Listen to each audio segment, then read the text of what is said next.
வணக்கம். இந்தியாவில் ஆட்சி மாற்றத்தை கொண்டு வர நரேந்திர மோடியை வெளியேற்ற $1 பில்லியன் கூட செலவழிக்க தயார் என்று பகிரங்கமாக கூறியவர் ஜார்ஜ் சோரஸ்.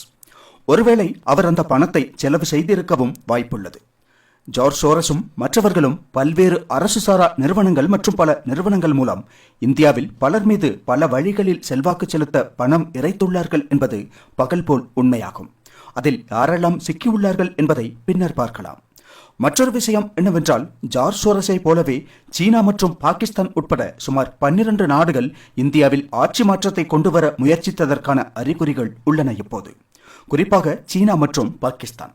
எனவே நரேந்திர மோடியின் இந்த 3வது அலையை தடுத்து நிறுத்த உலகில் உள்ள இந்திய எதிர்ப்பு சக்திகள் பல்வேறு வழிகளில் முயற்சித்து வந்துள்ளன என்று காரணமில்லாமல் சொல்லப்படவில்லை. இப்போது அவை அனைத்தின் ஆதாரங்களும் வெளிச்சத்திற்கு வந்துள்ளன.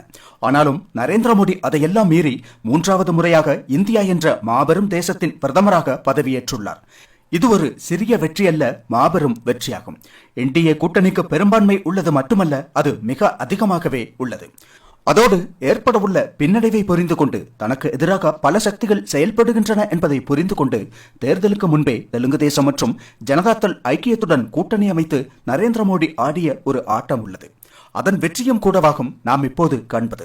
தற்போது நரேந்திர மோடி மீண்டும் பிரதமராக பொறுப்பேற்று ஆட்சிக்கு வந்துள்ளார். அதன் மூலம் ஒரு வரலாற்று சிறப்புமிக்க சாதனையை படைத்துள்ளார் மோடி. ஜவஹர்லால் நேருவிற்கு பிறகு இந்திய பிரதமர் ஒருவர் தொடர்ந்து 3வது முறை ஆட்சி அமைக்கிறார் என்றால் அது மோடிதான். இது நிச்சயம் ஒரு சாதாரண வெற்றி அல்ல. உலகத்தில் உள்ள பல இந்திய விரோத சக்திகள் அனைத்தும் மோடியை வீழ்த்துவதற்காக ஒன்று கூடி அவர்கள் கற்ற வித்தைகள் அனைத்தையும் பயன்படுத்தியும் ஜார்ஜ் சோரஸ் போன்ற பல பணக்காரர்கள் பல பில்லியன் $களை செலவு செய்தும் நரேந்திர மோடி என்ற மாமனிதர் 3வது முறையாக பிரதமராவதை தடுக்க முடியவில்லை என்பதை பார்க்கிறோம். இப்போது மோடிக்கும் பாஜகவிற்கும் சில இடங்கள் குறைந்துள்ளது என்பதை தாண்டி இந்திய விரோதிகளால் மோடி எதிர்ப்பாளர்களால் எதுவும் செய்ய முடியவில்லை என்பது பகல் போல் தெளிவாக தெரிகிறது. இது சாதாரணமான ஒரு தேர்தலில் வெற்றி பெற்று ஆட்சிக்கு வருவது போன்றது அல்ல.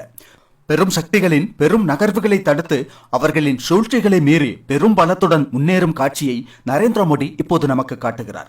மோடியை வீழ்த்துவதற்கு வாய்ப்பிற்காக காத்திருந்தவர்கள், தோளில் கைப்போட்டு நடந்தவர்கள், எதிரிகள், துரோகிகள் என அனைவரும் நரேந்திர மோடியின் வீழ்ச்சியை விரும்பியிருந்தார்கள் என்றாலும் அனைத்தையும் முறியடித்து மீண்டும் ஆட்சிக்கு வந்துள்ளார் மோடி. அதை கண்டு மோடி எதிர்ப்பாளர்கள் அழுவதை காண முடிகிறது. சீன ஊடகங்களில் வெளிவரும் கட்டுரைகளின் மூலமான கதறல், ஜார்ஜ் சோரஸின் ஆதரவாளர்களின் கதறல், இந்தியாவில் ஆட்சியை கவிழ்க்க முயன்ற பல நிறுவனங்கள் மற்றும் அமைப்புகளின் கதறல்களை எல்லாம் இனியும் காண முடியும். என்னவானாலும் 3வது முறையாக ஆட்சிக்கு வந்துள்ள மோடி அரசுக்கு வாழ்த்துக்கள். இது இந்தியாவின் மிக பெரும் வெற்றியாக அமையட்டும். இந்தியாவின் பிரம்மாண்ட வளர்ச்சிக்கான மற்றொரு மைல்கல்லாக அமையட்டும்.